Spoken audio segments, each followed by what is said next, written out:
Assalamualaikum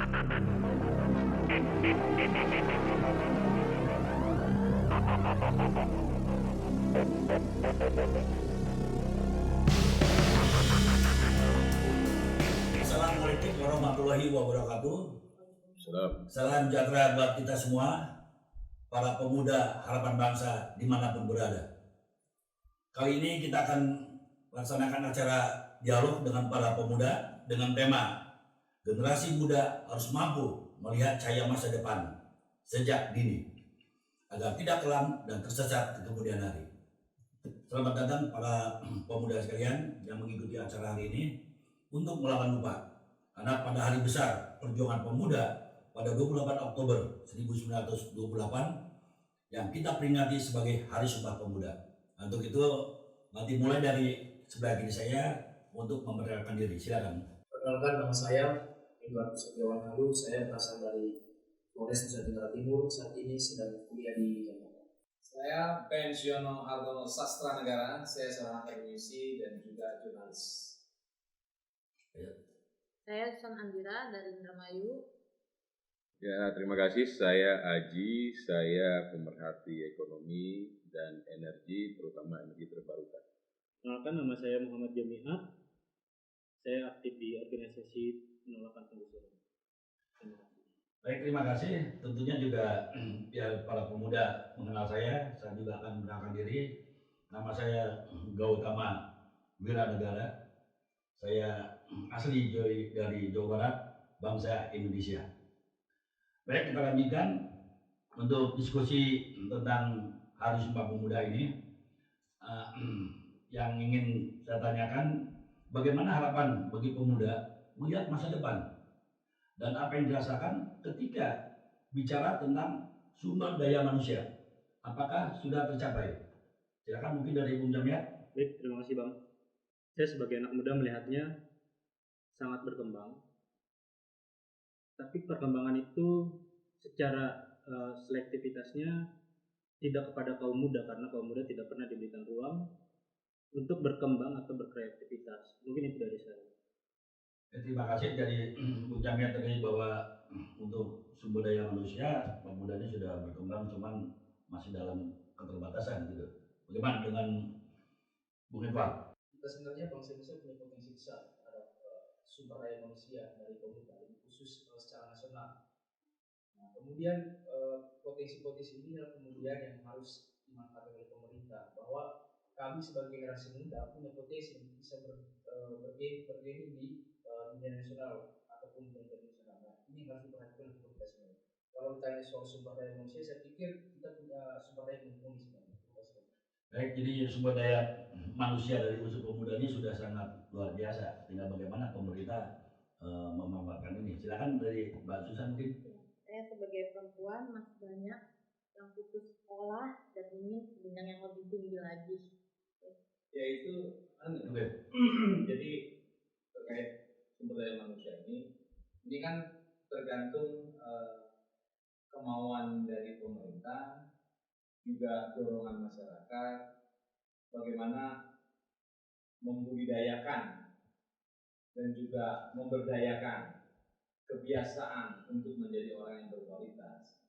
Sehingga dalam hal ini pendidikan untuk meningkatkan sumber daya manusia itu sangat berperan penting.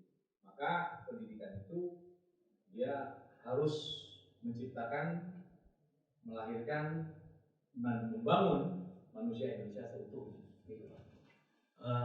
Baik, jadi untuk sumber daya manusia sebetulnya memang untuk dari unsur pemuda sudah mumpuni, sudah sangat luar biasa. Mungkin nanti kaitan dengan putus sekolah itu sifatnya lebih ke lokal. Hanya tadi memang sangat disayangkan bahwa peran pemerintah belum all dalam hal pemberdayaan dari sumber daya manusia yang dimiliki oleh pemuda bangsa Indonesia.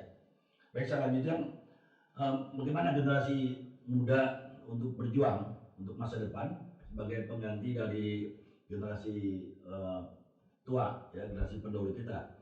Apa kawan-kawan pemuda ini menyadari bahwa kita ini sebagai pilar bangsa, ya, yang tidak boleh berhenti untuk terus berjuang untuk negara ini. Silakan mungkin dari Bung Jamiat. Baik, terima kasih Bang.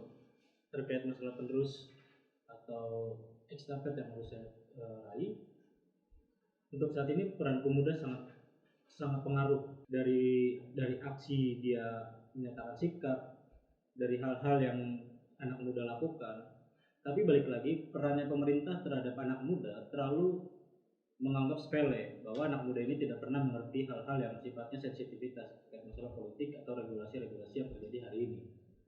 Maka dari itu, anak muda tidak akan pernah bisa melanjutkan estafet dari orang-orang tua, karena orang tuanya tidak pernah memberikan kepercayaan tersebut kepada kaum muda. Mungkin itu dari saya.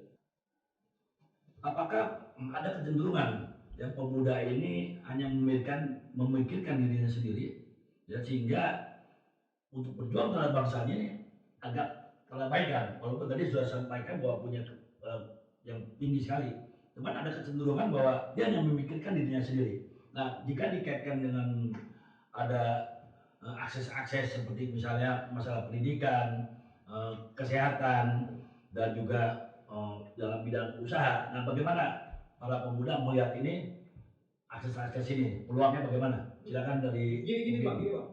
Jadi karena di luar negeri, ya, terlepas khususnya di Amerika, peluang orang untuk berkarir, peluang orang untuk merubah nasibnya dari tukang kacang bisa jadi presiden, dari bintang film jadi presiden, itu dipermudah aksesnya oleh negara. Dan bangsa itu pun semua support pengayoman kepada masyarakatnya, selamanya di tukang kacang, tidak akan selamanya bisa, selagi dia mau merubah. Nah, jadi kecenderungan ini, akses-akses ini yang tidak ada di bangsa ini, negara ini. Nah, pemuda ini kalau merujuk dari 28 itu dia semangat bersatu, maka harus ada sekarang pemuda yang bisa menerobos ini untuk bagaimana dipermudah akses pendidikan, akses untuk masyarakat dapat layanan kesehatan, dan juga akses untuk pemuda bekerja, gitu Pak.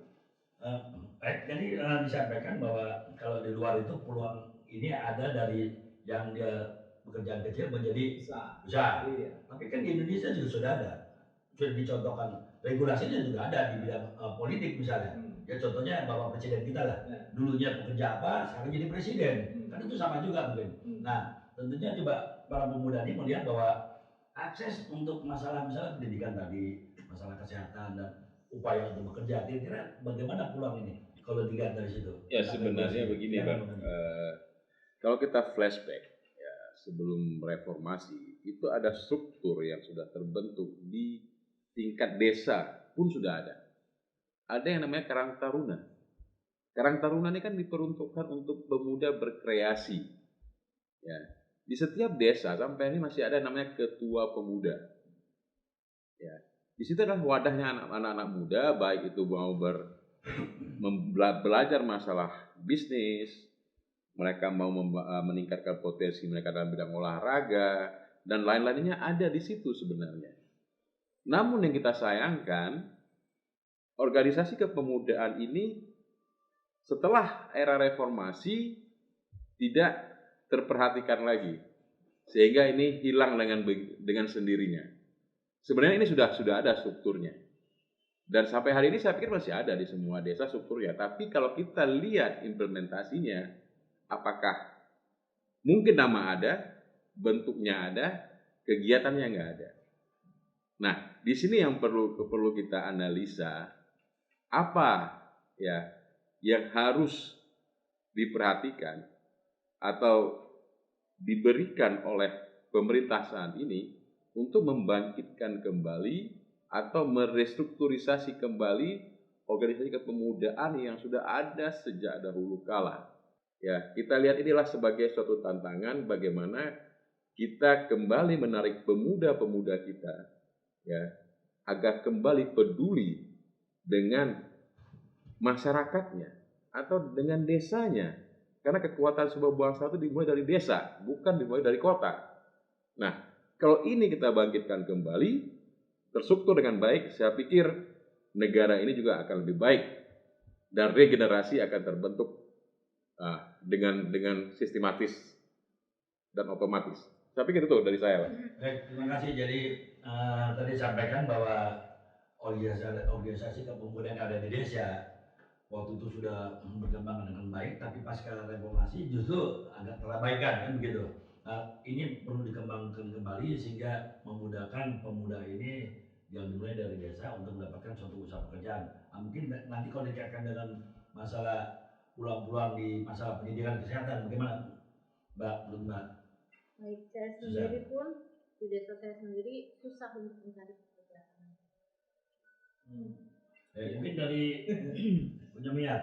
Mungkin terkait masalah anak muda cenderung memikirkan diri sendiri. Yang jadi pertanyaan saya itu anak muda yang seperti apa? Gitu. Di UNESCO pun umur anak muda itu masih 65. Makanya itu yang saya pertanyakan, anak muda yang semacam apa yang hanya memikirkan diri sendiri.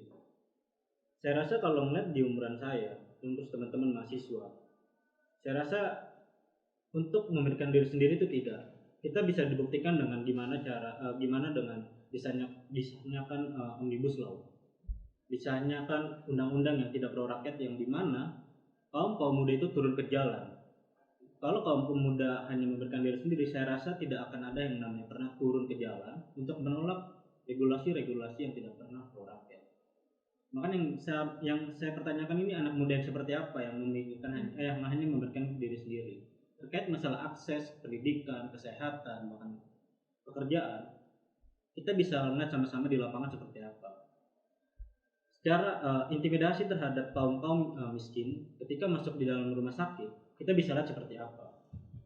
Secara ketidakdindangan sosial kepada anak-anak sekolah negeri dan swasta itu seperti apa. Pekerjaan yang bisa masuk dan tidak bisa masuk itu seperti apa. Kita nggak bisa pungkirin bahwa banyak orang-orang yang, dan ini udah bukan rahasia umum, yang dimana kita bisa bekerja di dalam suatu perusahaan itu mengakibatkan orang atau kita harus bayar, dan itu nggak bisa dihilangkan. Rumah sakit, BPJS hanya sebagai simbol, tapi secara pelaksanaan apakah BPJS ini menjamin? Padahal secara kedokteran ada asas good Samaritan, yang dimana siapapun orang yang masuk dalam rumah sakit itu harus dilaksanakan dengan baik, tanpa pernah melihat latar belakangnya atau apa yang dibawa oleh pasien. Kedua, pendidikan. Apakah pendidikan kita sudah melakukan secara baik? Saya rasa belum. Banyak teman-teman mahasiswa yang akhirnya putus sekolah karena biaya, yang dimana biaya itu diakibatkan mahasiswa tidak bekerja, yang dimana pekerjaan itu hanya bisa didapatkan hanya oleh orang-orang tertentu. Jadi ini masih jadi PR besar kepada negara. Jangan hanya negara menimpakan semua ini kepada anak muda untuk berpikir ketika anak muda menyampaikan aspirasinya untuk memberikan masukannya, tapi malah dibungkam. Ini kan jadi PR kita sebagai kaum muda. Baik, jadi semangat Sumpah Pemuda berkaitan dengan pemuda saat ini, hari ini, itu sudah saya rasa udah terlalu udah Nah, tadi disampaikan dari UNESCO bahwa pemuda itu sampai umur 65 tahun. Kalau di kita kan sudah uzur itu.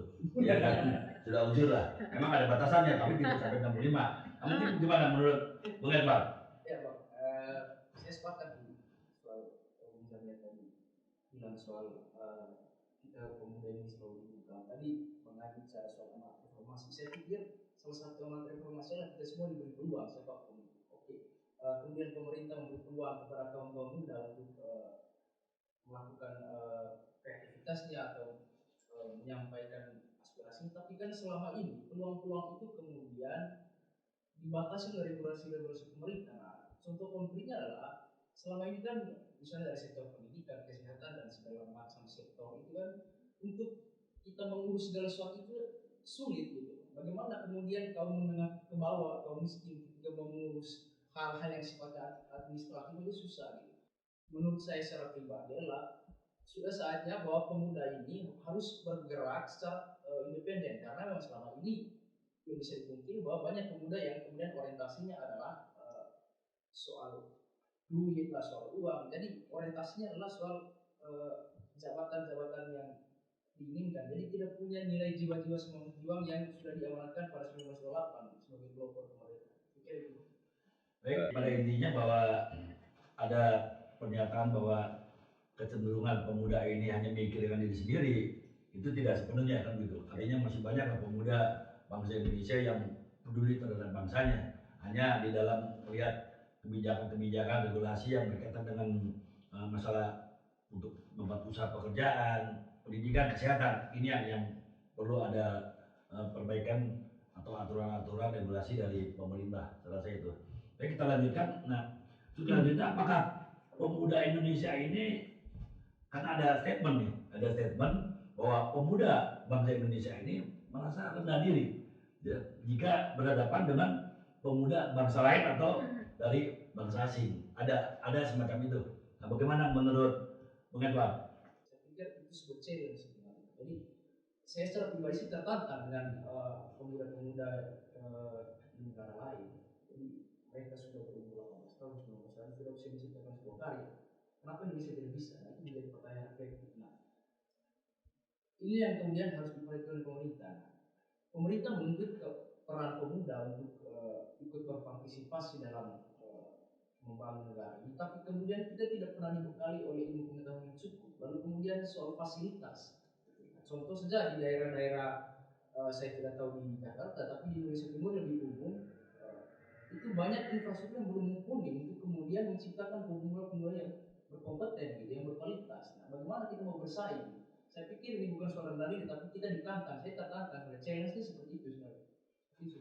Jadi statement bahwa pemuda bisa rendah diri dibanding dengan yang di luar itu menjadi tantangan ya.